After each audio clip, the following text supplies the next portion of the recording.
เอาทำตัวละครที่ห้าเดี๋ยวเราจะไปถามทุกคนโน่นนี่มันว่าเขาเอื่นว่าหญ้ายังหนอแต่ละภาคแต่ละ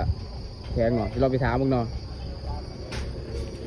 สวัสดีเจ้านี่เจอว่าหญ้ายังนี่ หาเพื่อน หญ้าเพื่อนฝากเคยมองเลยว่านี่หญ้ายังนี่ หาคิ้ว หญ้าเขียว แมน มันนี่เด้อ หากุ้งเพง เดี๋ยวกู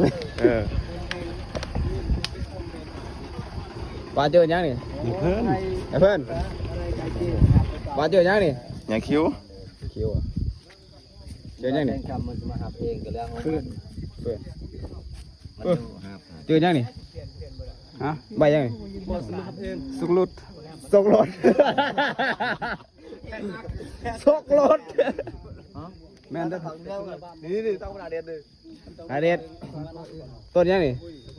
มือเยอรมัน เมือเยอรมันเฮ้ยอาตะปื้อต้นยังนี่ ต้นวันชุ่น หวานโจน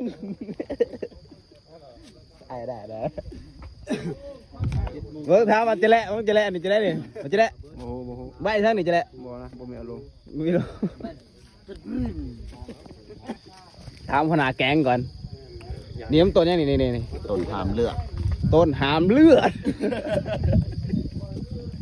แต่เราถามมันตลกกันนะเดี๋ยวนะนี่ นี่หญ้ากระเทียม ยากระเทียม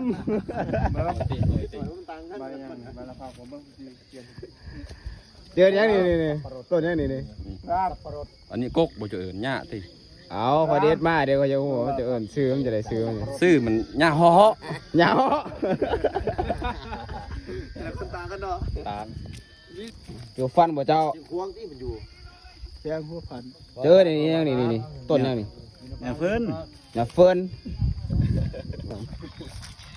เจ้าสบายดีต้นนี้เจอกันยังนี่ โอ้ต้นหญ้าเพื่อน อย่าเฟิร์นเหลือท่านนี้เด้อเจอยังนี่ ยาดีกับพ่อ หญ้า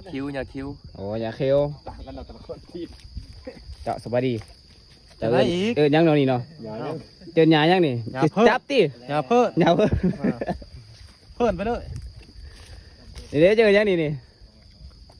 ต้นยังนี่ จนอีกครั้งวะ ยายังเอา โอ้ใส่ความคิดเหรอโอ้เสือหานี่ก็เกินติ หากันไทยมันบายยัง ทำคนไทย เจ้าสบายดีเจอกันต้นยังนี่ หญ้าคิ้ว หญ้าเคียว ตัวพีตี้ เจ้าสบายดีตัวนี้เจอยังเนาะ หญ้าอย่างเดียว หญ้ายังนี่ หญ้าคิ้ว ไอ้เคียว คิ้ว อ๋อทาง เสียจอยวะ อันตะปือเด้ยังนี่ หญ้าเพื่อน เพื่อนตัวยังนี่เจอกันต้นยังนี่ หญ้ามอยมา ยังม้อยมาอู้แปลกสุดแล้วเลยยังอันนี้จะซื้อยังนี่เดี๋ยวจะซื้อนี่ หญ้ากุ้งเพงหญ้ากุ้งเพง ยาคมเหง คนละแนวเลย